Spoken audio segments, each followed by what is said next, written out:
Quand le Japon et la France s'unissent, ça donne Mutafukas. Alors cramponne-toi!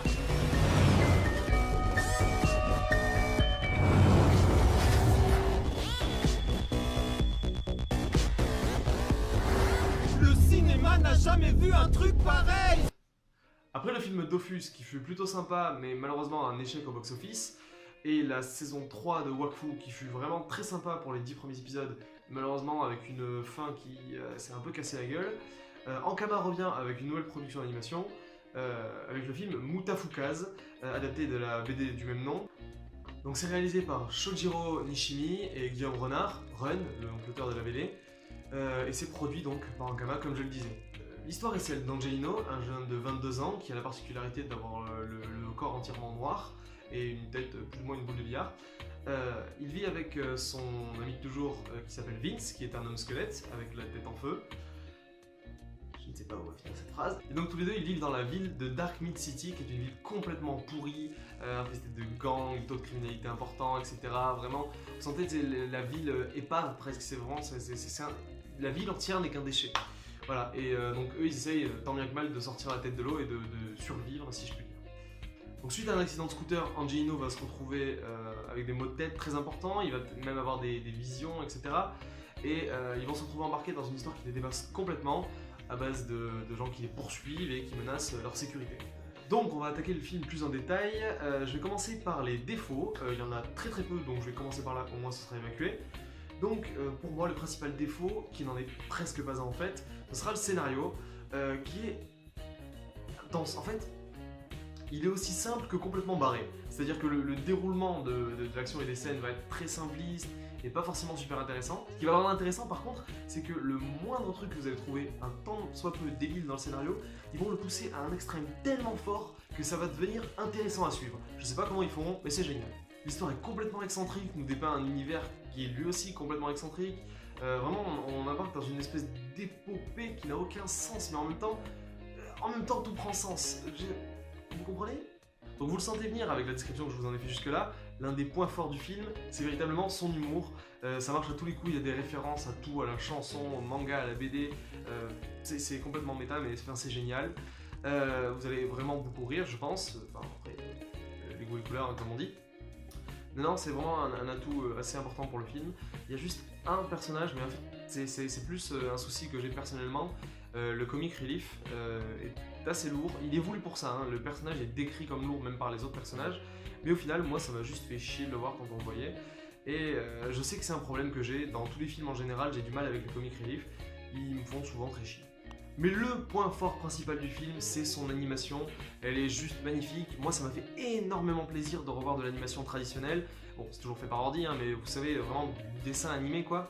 Là où maintenant, on n'avait plus que des productions en CGI, en images de synthèse. Voilà, là, vraiment, c'est une bouffée d'air frais de voir ce style d'animation. Et je suis ravi parce qu'il est vraiment magnifique. On va alterner entre plusieurs effets, par exemple les scènes de flashback vont avoir un petit teint sépia, bon ça ne réinvente pas le game, mais bon c'est quand même appréciable. Mais aussi on va avoir une animation, alors c'est pas sûr, je sais pas, mon pote et moi on a remarqué ça, ça a l'air plus saccadé, plus comme si c'était une animation de moins bonne qualité. Pour les flashbacks, vous savez, pour retranscrire le fait que ce soit pas du présent.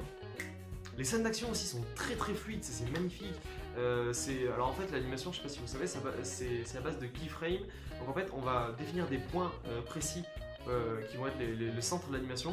Et en fait on va animer ce qui relie ces points là de manière assez superflue, très vite fait. Donc on va mettre moins d'applications sur l'entre-deux quoi.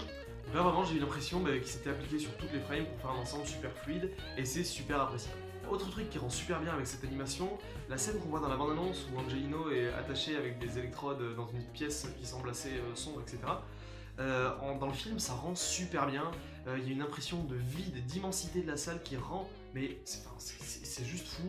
Et vraiment, c'est super appréciable d'arriver à voir comment on arrive à ce rendu-là. Sans même utiliser de la 3D ou autre pour artificiellement rajouter de la profondeur.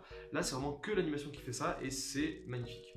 Donc voilà, moi je suis charmé par cette animation très traditionnelle, très dessin animé, au final le dessin animé traditionnel comme on le connaît.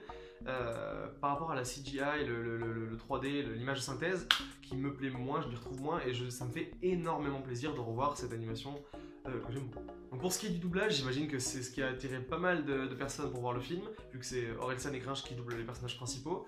Donc rien à redire, ils sont vraiment super bons les deux. Orelsan d'ailleurs avait déjà fait du doublage sur One Punch Man, il doublait Saitama, le héros.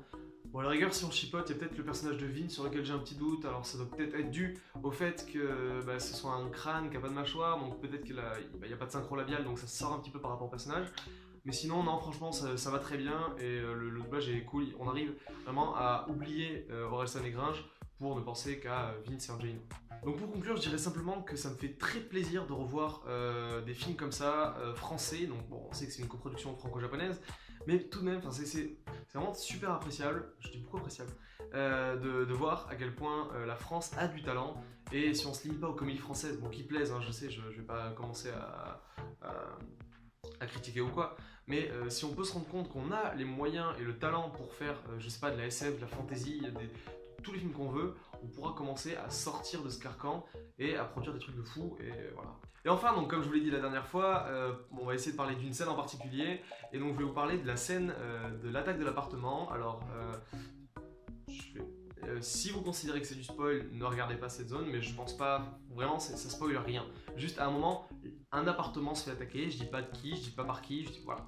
Mais il y a un appartement qui se fait attaquer et cette scène est super belle. Quand je vous parlais d'animation, de combat fluide, c'est vraiment cette scène que je pensais. Elle est magnifique et je pense que franchement elle vaut le détour. D'ailleurs, ils avaient sorti un court-métrage en 2002, je vous le mettrai en description. Voilà, si ça vous intéresse, vous pouvez voir comment il l'avait envisagé à l'époque. Et donc si vous allez voir le film, vous verrez le petit comparatif est intéressant. Parce que la scène est clairement 100 fois mieux dans le film évidemment, même si dans le court-métrage elle est très sympa. Merci de m'avoir suivi sur cette deuxième vidéo de la chaîne. J'ai mis un petit peu plus de temps que je pensais à ressortir une vidéo, mais c'est bon, maintenant la machine est en marche et on va s'y mettre fissa. Donc merci et à la prochaine.